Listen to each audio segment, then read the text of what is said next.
अब हम कह रहे हैं केमिस्ट्री पढ़े, 9th क्लास की केमिस्ट्री चैप्टर कौन सा ये 6 चैप्टर 6 है, कौन है 6 तो नहीं, 6 है नहीं है, हाँ 6 ये न्यूमेरिकल मैंने बोला था पढ़ लेना, समझ में आए तो अच्छी, नहीं समझ में आए तो ठीक मैं समझा दूँ। देखो एग्जाम्पल दी हुआ है, sample of sulphuric acid has the molarity 20 ml। Sulphuric acid आपको दिया हुआ है, ठीक है, सोल्यूशन आपका सल्फ्यूरिक एसिड दिया हुआ है, उसकी मोलरिटी बता दी 20 ml, ठीक है। How many centimetre cube of solution should you use to prepare 500 centimetre 0.5 m sulphuric acid. अब ये बोल रहा है, अब बोल रहा है सल्फ्यूरिक एसिड का सैंपल आपको दिया गया जिसकी मोलरिटी 20 m, ठीक है। बोला कितने सेंटीमीटर का solution should you use to prepare 500 centimetre cube 0.5 m molarity. आपको सल्फ्यूरिक एसिड एक दिया हुआ सैंपल होता है, उसकी मोलरिटी है 20 m, 20 मोलरिटी दी गई है। आपको एक नया सोल्यूशन बनाना है सल्फ्यूरिक एसिड का जिसकी मोलरिटी 0.5 करनी है, ठीक है ना। तो और बोल रहा है how many centimetre cube solution should be use to prepare 500 centimetre cube आप सोल्यूशन तैयार करना है, सल्फ्यूरिक एसिड का नया सोल्यूशन तैयार करना है 500 सेंटीमीटर क्यूब का। लेकिन और सोल्यूशन जब तैयार करोगे उसकी मोलरिटी होनी चाहिए 0.5 m, ठीक है।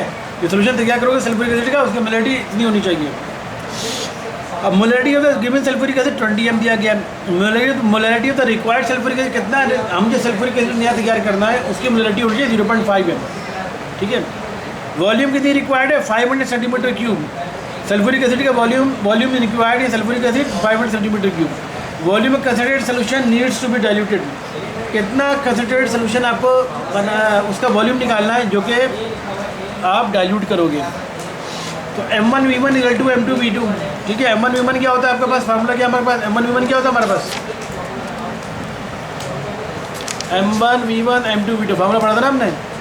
M1V1 क्या होता है, concentrated solution to dilute solution, ठीक है, ये फार्मूला पढ़ा था हमने। Concentrated solution equal to dilute solution, M1V1 = M2V2। M1 कहता है मोलरिटी ऑफ कंसनट्रेटेड सोल्यूशन, ठीक है। हमने फार्मूला पढ़ा था M1V1 = M2V2। M1V1 M1 solution था कंसनट्रेटेड सोल्यूशन का मोलरिटी, V1 था कंसनट्रेटेड सोल्यूशन की वॉल्यूम, M2 था डाइल्यूट सोल्यूशन का मोलरिटी, V2 डाइल्यूट सोल्यूशन का वॉल्यूम, ठीक है। अब हमको निकालना है कि volume of the concentrated solution, concentrated solution का वॉल्यूम क्या V1 है, V1 हमको निकालना है। V1 बराबर हो जाएगा M2V2 अपॉन M1 हो जाएगा, वैल्यू पुट कर दो, M2 volume, M2 molarity of the dilute solution का 0.5 मोलरिटी आपको चाहिए, है ना। V2 क्या है, डाइल्यूट सोल्यूशन का वॉल्यूम कितना है भाई, वॉल्यूम दिया हुआ 500 centimetre cube divided by M1 कितना है, molarity of the concentrated solution 20 m। इसको सॉल्व कर 12.5 सेंटीमीटर क्यूब वॉल्यूम निकल के आ गया डाइल्यूट सोल्यूशन का। तो 12.5 सेंटीमीटर क्यूब और 20 m is used to make इतने centimetre cube aqueous solution to form 0.5। अभी क्या बोल रहा है कि आपको 20 m जो सोल्यूशन था, जो सोल्यूशन आपको दिया था जिसकी मोलरिटी 20 m थी, उसमें से आपको 12.5 सेंटीमीटर क्यूब वॉल्यूम निकालना है, तब जाके 500 सेंटीमीटर क्यूब का एक्वस सोल्यूशन बनेगा, उसकी मोलरिटी हो जाएगी 0.5 m। समझ आई, अभी जा समझ आई बात ये। अगर जो चीज़ मैंने पढ़ाई थी M1 M2 वो अच्छा समझ में आ गया होगा तो समझ में आई भाई। M1V1 = M2V2 था ना, M1 क्या सोल्यूशन था, M1 था मोलरिटी कंसनट्रेटेड सोल्यूशन की, V1 था वॉल्यूम कंसनट्रेटेड सोल्यूशन का, इक्वल टू M2 था, M2 जो और V2 था वो डाइल्यूट सोल्यूशन का था। M2 था डाइल्यूट सोल्यूशन की मोलरिटी और V2 था डाइल्यूट सोल्यूशन का वॉल्यूम। हमें निकालना क्या है, volume of the concentrated solution V1। बोले how many centimetre solution should you use to prepare, आपको जो सैम्पल सोल्यूशन दिया है वो है डाइल्यूट, वो कंसनट्रेट दिया हुआ है जिसकी मोलरिटी 20 m, उसमें से कितना वॉल्यूम आप निकालो जिसको आप पानी में मिलाकर एक डाइल्यूट सोल्यूशन तैयार करोगे, लेकिन उस डाइल्यूट सोल्यूशन की मोलरिटी 0.5 निकलनी आनी चाहिए। तो सैंपल का जो सोल्यूशन आपको दिया हुआ है जिसकी मोलरिटी 20 m है, उस सैंपल वाले सोल्यूशन में कितना वॉल्यूम निकालोगे। तो हम सैंपल के सोल्यूशन मतलब कंसनट्रेटेड है ना, उसमें से वॉल्यूम निकालना है, तो कंसनट्रेटेड सोल्यूशन का वॉल्यूम निकालना है। तो हमें कंसनट्रेटेड सोल्यूशन का वॉल्यूम होता है V2, ठीक है ना। M1V1 = M2V2।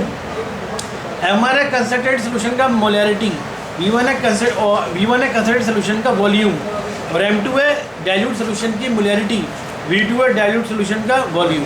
बोला है, और जो सैंपल सोल्यूशन आपको दिया हुआ है जिसकी मोलरिटी 20 ml वो तो आपको कंसनट्रेटेड है, उसमें से कितना वॉल्यूम आप निकालो, तो कंसनट्रेट सोल्यूशन में से कितना वॉल्यूम निकाल ले, तो कंसनट्रेट सोल्यूशन का वॉल्यूम निकालने में V1 आपका V1 आप निकाल ले, है ना। तो V1 आपको फाइंड करना था, वही फाइंड करना था। एक कंसनट्रेट सोल्यूशन में से कितना वॉल्यूम यानी V1 आप निकालो तो आपको डाइल्यूट सोल्यूशन तैयार होगा जिसकी मोलरिटी 0.5 m होगी। तो formula simple formula M1 V1 = M2 V2। तो M1 हमें पता है molarity concentrate solution molarity M1 20 mm, volume V1 concentrate solution का कितना निकालना है वो हमको फाइंड करना है। M2 molarity of the required, अब जो मोलरिटी जो सोल्यूशन की तैयार होगी वो कितनी होनी चाहिए, 0.5 m का सोल्यूशन तैयार होना चाहिए, तो ये आपको डाइल्यूट सोल्यूशन हो गया, उसकी मोलरिटी हो गई। और वॉल्यूम डाइल्यूट सोल्यूशन को उसने बता दिया है 500 सेंटीमीटर क्यूब पे डाइल्यूट सोल्यूशन का वॉल्यूम होना चाहिए, वॉल्यूम भी आपको वीडियो आपको दे दिया है, फार्मूले में पुट कर दिया M1 V1 = M2 V2। M1 V1 आपको निकालना है, M2 V2 M1 मल्टीप्लाई हो जाएगा, डिवाइड हो जाएगा, वैल्यू पुट कर दी। तो ये बोल रहा है 12.5 centimetre cube 20 m is use. तो 20 m वाला सोल्यूशन जो कंसनट्रेट सोल्यूशन था उसमें से आपको 12.5 सेंटीमीटर क्यूब वॉल्यूम निकालना है, तब जाके आपका जो नया सोल्यूशन डाइल्यूट सोल्यूशन तैयार होगा और वो होगा 500 सेंटीमीटर क्यूब होगा, उसकी मोलरिटी होगी 0.5 m। आ गई बात समझ में, समझ आई? थोड़ा इसमें दिमाग लगाने का सोचना था, आप सोचते थोड़ा ध्यान लगाओगे तो होगी चीज़ें। हर चीज़ जो है खालाजी का घर पर नहीं होता, कुछ मुश्किल भी होती है। अब सॉल्युबिलिटी हम पढ़ रहे हैं, ठीक है भाई। सॉल्युबिलिटी क्या भाई, सॉल्युबिलिटी को डिफाइन करते हैं। Solubility define as the maximum quantity of solute that can be dissolved in 100 millilitre solvent in saturation. Saturated solution मैंने बताया था ना क्या होता है, क्या होता है?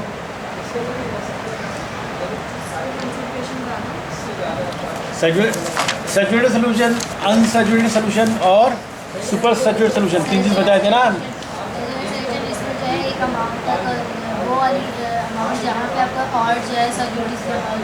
हाँ, सैचुरेटेड सोल्यूशन वो होता है जैसे एक गिलास पानी में आपने 2 चम्मच चीनी डाली तो कौन सा सोल्यूशन तैयार हुआ? अनसैचुरेटेड हुआ ना, ये अनसैचुरेटेड। एक गिलास पानी में 2 चम्मच चीनी डाली, डिजॉल्व होगा, ये अनसैचुरेटेड सोल्यूशन। एक गिलास पानी में 6 चम्मच चीनी डाल दी, डिजॉल्व हो गया, साथ में डालने लगे डिजॉल्व नहीं हो रहा, तो 6 चम्मच चीनी जो डाली हमने वो कहलाएगा सोल्यूशन सैचुरेटेड सोल्यूशन। समझ आ गई बात ये? अब सॉल्युबिलिटी क्या है? Solubility is defined as the maximum amount of solute that can be dissolve 100 gram of solvent to fit solution. देखो सॉल्युबिलिटी की डेफिनेशन क्या है? बोले सॉल्युबिलिटी जो है सोल्यूट की वो मैक्सिमम क्वांटिटी, सोल्यूट की वो मैक्सिमम क्वांटिटी, ये जैसे मैंने बताया 5 चम्मच चीनी, 5 चम्मच चीनी जो सोल्यूट है ना, 5 चम्मच चीनी सोल्यूट की एब्सोल्यूट मैक्सिमम क्वांटिटी है जो कि डिज़ोल्व हो जाए 100 ग्राम ऑफ सॉल्वेंट। और सॉल्वेंट आपको 100 ग्राम ही लेना है। सॉल्वेंट कितना लेना है? 100 ग्राम। 100 कोई भी सॉल्वेंट आप ले रहे हो, पानी ले रहे हो, आप दूध ले रहे हो, ठीक है, कोई भी सॉल्वेंट ले रहे हो, लेकिन उसकी क्वांटिटी 100 ग्राम होनी चाहिए।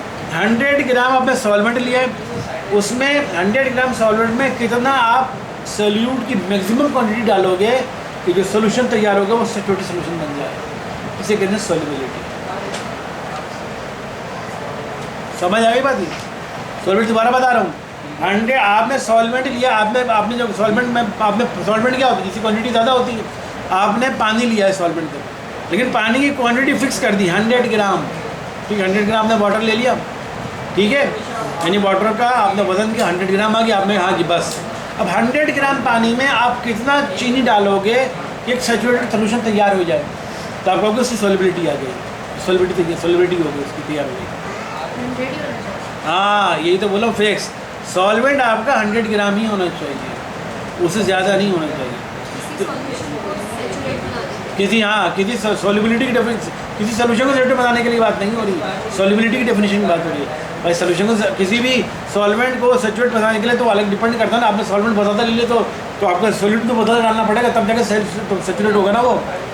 हम सॉल्युबिलिटी की डेफिनेशन कर रहे हैं। सॉल्युबिलिटी की डेफिनेशन क्या है? किसी आप 100 ग्राम सॉल्वेंट लो, सॉल्वेंट समझ रहा है ना किसे कहते हैं? सॉल्वेंट हो जैसे पानी, सोल्यूट हो गया चीनी, आपने सॉल्वेंट की क्वांटिटी 100 ग्राम ही लेनी है, आप उसमें कितना चीनी डालें, कितना सोल्यूट डालें कि वो जो सोल्यूशन जो बने वो सैचुरेटेड हो जाए, तो आप कहोगे सॉल्युबिलिटी, सॉल्युबिलिटी से कहते हैं सॉल्युबिलिटी। समझ आ गई? तो different substance have different solubility, her substance की सॉल्युबिलिटी अलग होगी, ठीक है ना।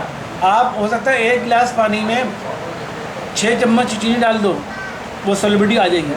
लेकिन वही इसी 1 गिलास, दूसरे 1 गिलास पानी में आप नमक डालोगे, हो सकता है 8 चम्मच, 8 चम्मच नमक डालने में सॉल्युबिलिटी है, हो सकता है, क्योंकि नमक की क्वांटिटी तो बहुत, नमक तो कितना होता है, 1 चम्मच नमक तो बहुत ज़्यादा बारीक होता है, चीनी ज़्यादा हैवी होती है, चीनी ज़्यादा जल्दी से उसको सेचुरेट कर देगी पानी को, चीनी ज़्यादा जल्दी से सेचुरेट करेगी या नमक? कॉमन सेंस क्या कहता है? चीनी ज़्यादा जल्दी सेचुरेट करेगी ना। पार्टिकल छोटे, पार्टिकल नमक के ज़्यादा छोटे होते हैं, चीनी ज़्यादा छोटे होते हैं।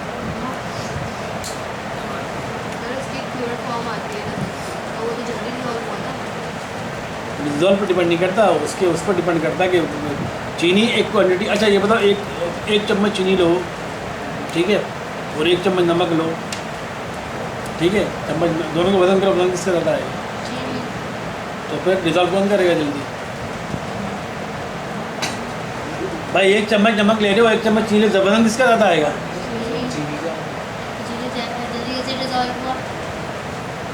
उसके मास ज़्यादा है ना, उसका ज़्यादा बात है, मास ज़्यादा तो क्वांटिटी ज़्यादा हुई ना। चीनी को आपने भी पीसा नहीं है, उसके बड़े बड़े क्रिस्टल है, नमक के क्रिस्टल तो बहुत बारीक है। समझ आ रही बात? ये पहले मैं तुम्हारी पहले सॉल्युबिलिटी की डेफिनेशन समझ लो। सॉल्युबिलिटी डेफिनेशन क्या है? 100 ग्राम सॉल्वेंट में आप इतना सोल्यूट डालो कि वो सोल्यूशन सेचुरेटेड बन जाए, तो आप कहेंगे सॉल्युबिलिटी, इसे कहते हैं सॉल्युबिलिटी। सॉल्युबिलिटी कहलाता है। डिफरेंट सब्सटेंस, अच्छा हर सब्सटेंस की सॉल्युबिलिटी डिफरेंट होती है, ठीक है। For example solubility sodium chloride 100 gram water 100 इतना, वैसे solubility silver chloride 100 gram water. अब दो, हाँ इसे बता रहा है हर सॉल्व। देखो अभी क्या बोल रहे हैं, बोला अगर आप जो है 100 ग्राम ऑफ वाटर ले रहे हो, ठीक है, उसमें नमक डाल रहे हो, ठीक है, तो उसमें आपको कितनी नमक डालना पड़ेगा? 32 ग्राम, 39 ग्राम। अब देखो समझ लो, एग्जाम्पल समझ में सीधा आ जाती हैं। आपने 100 ग्राम वाटर लिया, ठीक है, सॉल्युबिलिटी हर सब्सटेंस की डिफरेंट होगी। आपने 100 ग्राम वाटर लिया, उसमें उस 100 ग्राम वाटर को, आपको मैंने क्या बोला, सॉल्युबिलिटी के लिए 100 ग्राम सॉल्वेंट लेना ज़रूरी है। आपने 100 ग्राम वाटर ले लिया, उस 100 ग्राम वाटर को सैचुरेटेड सोल्यूशन बनाने के लिए आपको नमक कितना डालना पड़ेगा? 39 ग्राम। बात आई समझ में? आपने 100 ग्राम वाटर लिया, उस वाटर को सैचुरेटेड सोल्यूशन बनाने के लिए आपको नमक डालना पड़ेगा 39 ग्राम, ठीक। दूसरी जगह क्या बोल रहे हैं, आपने 100 के दूसरे गिलास में आपने 100 ग्राम दोबारा वाटर ले लिया, उस वाटर को सैचुरेटेड बनाने के लिए आपको सिल्वर क्लोराइड कितना डालना पड़ेगा? 0.002 ग्राम। फ़र्क समझ में आया? तो इसका मतलब सोडियम क्लोराइड की ज़्यादा क्वांटिटी गई तब जाके वो सोल्यूशन सैचुरेटेड हुआ, जबकि सिल्वर क्लोराइड की 0.002 ग्राम क्वांटिटी गई, वो सैचुरेट भी हो गया। दोनों में आपका सॉल्वेंट सेम था, 100 ग्राम 100 ग्राम है। नेचर पर डिपेंड करेगा। तो वही कह रहे हैं हर सब्सटेंस, यानी सल्यूट की नेचर पर डिपेंड कर रहा है। सल्यूट के नेचर पर, सल्यूट डाल रहे हो ना, पानी तो आपने दोनों में 100 ग्राम लिया हुआ है, लेकिन एक गिलास आपने एक जगह 100 ग्राम पानी लिया, दो अलग अलग कंटेनर में 100 ग्राम पानी ले लिया। पहले जो कंटेनर में 100 ग्राम पानी लिया, उसमें आपने 39 ग्राम जब सोडियम क्लोराइड डाला तो पानी सैचुरेट हो गया। तो दूसरे कंटेनर में भी 100 ग्राम पानी था, उसमें आपने 0.002 ग्राम सिल्वर क्लोराइड डाला तो पानी सैचुरेट हो गया। तो सोडियम क्लोराइड की ज़्यादा क्वांटिटी गई ना, तब जाके सोल्यूशन सैचुरेट हुआ, जबकि सिल्वर क्लोराइड की थोड़ी सी मामूली सी क्वांटिटी गई और सोल्यूशन सैचुरेट हो गया। तो सॉल्युबिलिटी के हर कंपाउंड की, हर एलिमेंट की, हर सब्सटेंस की सॉल्युबिलिटी डिफरेंट होती है। इतनी बात समझ में आ गई? इससे क्या शो हो रहा है, सोडियम क्लोराइड ज़्यादा सॉल्युबल है इन वाटर। इससे जाहिर हो रहा है कि सोडियम क्लोराइड ज़्यादा सॉल्युबल है बनिस्बत सिल्वर क्लोराइड के। सोडियम क्लोराइड ज़्यादा सॉल्युबल है बनिस्बत सिल्वर क्लोराइड के, यानी सिल्वर क्लोराइड की बहुत थोड़ी सी मकदार गई तब जाके सॉल्युबल हुआ। तो सोडियम इतना ज़्यादा डिजॉल्व हो गया तब जाके सॉल्युबिलिटी। तो सोडियम क्लोराइड ज़्यादा सॉल्युबल है। सोडियम क्लोराइड यानी जो चीज़ की ज़्यादा क्वांटिटी पानी में जाएगी वो चीज़ ज़्यादा सॉल्युबल होगी, तो जिस चीज़ की क्वांटिटी कम जाएगी वो तो जाके सैचुरेटेड सोल्यूशन तैयार हो, उसको कम सॉल्युबल होगा। बात समझ में आ गई बात। तो सोडियम क्लोराइड जो है ज़्यादा सॉल्युबल है बनिस्बत सिल्वर क्लोराइड की, क्योंकि सोडियम क्लोराइड की ज़्यादा क्वांटिटी गई और सिल्वर क्लोराइड की कम क्वांटिटी गई, आपका सोल्यूशन सैचुरेटेड हो गया। समझ में बात आई? प्रॉपर्टी, सॉल्युबिलिटी डेफिनेशन और सॉल्युबिलिटी एग्जाम्पल समझ आई। अब मैं एग्जाम्पल बता रहा हूँ कि फर्स्ट करो कि 100 ग्राम वाटर में आप 40 ग्राम 100 ग्राम वाटर में 40 ग्राम आप डाल लो शुगर, ठीक है, और 100 ग्राम वाटर में आप 70 ग्राम डाल लो ग्लूकोज, ठीक है, और सैचुरेटेड सब्सटेंस तैयार हो रहा है। तो कौन ज़्यादा सॉल्युबल है? मेरे सवाल समझ लो मैंने क्या बोला, कौन ज़्यादा सॉल्युबल है? दोबारा बोलो सवाल। आपने 100 ग्राम वाटर में 40 ग्राम 100 ग्राम वाटर में 40 ग्राम आपने शुगर डाली, ठीक है, दूसरे 100 ग्राम वाटर में आपने 60 ग्राम ग्लूकोज डाला, कौन ज़्यादा सॉल्युबल है? क्या बोला? आप बोलो। हाँ, तुम लेकर सब बोले, अपने दिमाग लगाओ ना। कैसे? रीज़न बताओ, रीज़न बताओ। ग्लूकोज की क्वांटिटी ज़्यादा है ना। हाँ, क्वांटिटी ज़्यादा है तो फिर वो डिजॉल्व भी जल्दी होगा। हाँ, यानी ग्लूकोज 60 ग्राम ग्लूकोज चला गया और सैचुरेटेड सॉल्यूशन तैयार हो गया, जबकि शुगर में 40 ग्राम शुगर के तब तो हम कहेंगे ग्लूकोज ज़्यादा सॉल्युबल है। आ गई बात समझ में सबको? अब तो सॉल्युबिलिटी डेफिनेशन समझ में आ गई। सॉल्युबिलिटी क्या होती है कि किसी 100 ग्राम, याद रखना 100 ग्राम ही आपको सॉल्वेंट लेना है, 100 ग्राम सॉल्वेंट में कितना सल्यूट डालें कि वो चीज़ कि सोल्यूशन जो है सैचुरेटेड सोल्यूशन तैयार हो जाए। तो आप उस कंपाउंड की, उस सल्यूट की बता सकते हो सॉल्युबिलिटी कितनी है, ज़्यादा है या कम है। समझ आ गई यहाँ तक बात? यहाँ पर क्लोज कर रहा हूँ। तो सॉल्युबिलिटी का पूरा ही आपको याद करना ही है, जब ऊपर से लेकर यहाँ तक पूरा एग्जाम्पल समझ याद करना ही है, ठीक है।